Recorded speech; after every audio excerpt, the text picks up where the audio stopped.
got one more story that I would like to read because it's about a person who became my friend, and he's why I ended up in this area. Most of you probably know me from the record store, and a lot of people wondered why I moved across the state to open a record store in Brandon, in an area that didn't really have that much of a punk scene. And I moved there because I made friends with this band called Slap of Reality. When I think of Slap of Reality, I think of the series of events that took my life in a different direction than the one I had planned. I was in community college in Stewart, getting ready to move up to Gainesville to attend the University of Florida. I was studying journalism. I wanted to be a reporter, finish college, get a job, marry my girlfriend, have kids. That was the plan. That was what normal people did, I assumed. I considered myself normal.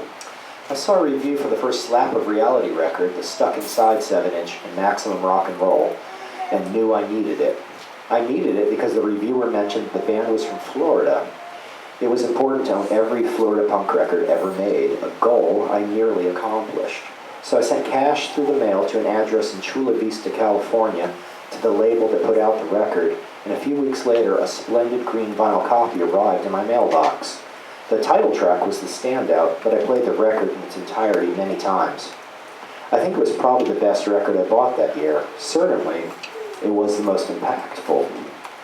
A year or so later, I was in Gainesville studying journalism and scouring the 4 local record shops for gems every day after class. I was walking down University Avenue one day on my way to the record shops.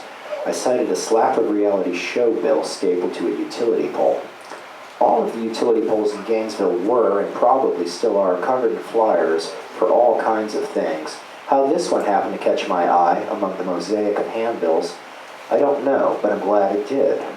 Slap of Reality had a gig in Gainesville in just a few days within walking distance of my dorm at the famed Hardback Cafe, which was still a new thing.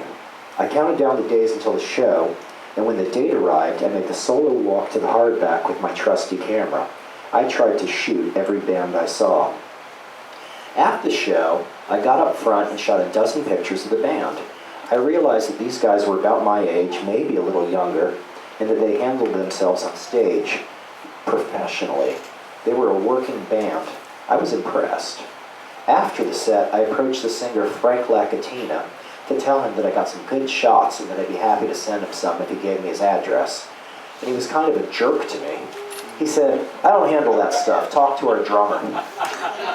You guys know Frank? Yeah. Sounds like him. Yep. 22 years later, I recounted this story while being filmed for a Tampa punk rock documentary. The filmmaker told Frank that he had no recollection of this, but still apologized to me. We're cool now. So I went to talk to the drummer, and that is how I met Rob Sexton, who went on to become one of my best friends, bandmate, and something of a mentor for a time. Rob was sitting on the brick sidewalk in front of the Hardback with a semicircle of people around him. They were talking about records. I awkwardly waited outside of the semicircle until there was a gap in the conversation and then introduced myself. And he was cool to me. Rob gave me his address, and maybe a week later I sent him the photos. Shortly after that, Rob wrote me back saying that the photos were great and they'd like to use the one of bassist John Ramos in their upcoming album if I would give them permission. Sure, of course. Rob promised to give me a photo credit, thank me in the album, and send me a free copy, all of which happened.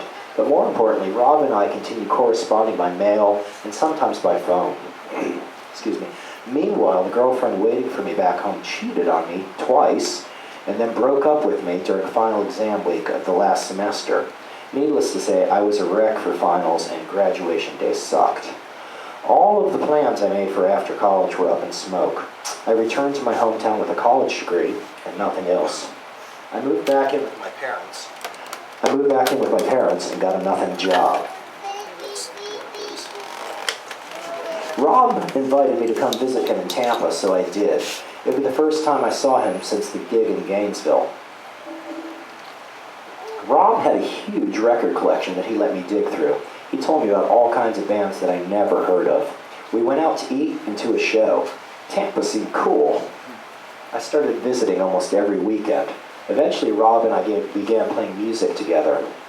I drove to Tampa every Saturday morning for 3 years for band practice, record shopping, shows, and Chinese food.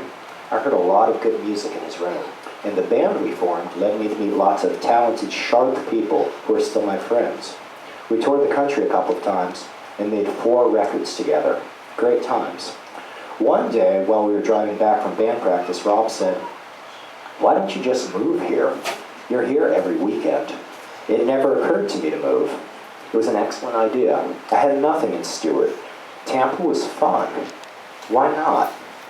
Nobody in my immediate family ever left Stewart. It works for them. It was a bad fit for me. Rob came up with the idea of opening a record store together, but when it came down to it, Rob was not able to commit, so I did it on my own. My family thought I was nuts to leave Stewart. My dad was not happy that I was opening a record store instead of using the college degree that he had paid for. He still sorely brings this up now and then. My life didn't turn out the way I planned it at all. It turned out much more interesting. And there's a picture of Rob. Rob owns Planet Retro Records down in St. Petersburg now, and he's doing a really good job with it. If you guys haven't been there, you should check that out. And really, that's the whole reason I ended up in this area, is because I took a picture of a band that got used on a record, and I made friends with that guy.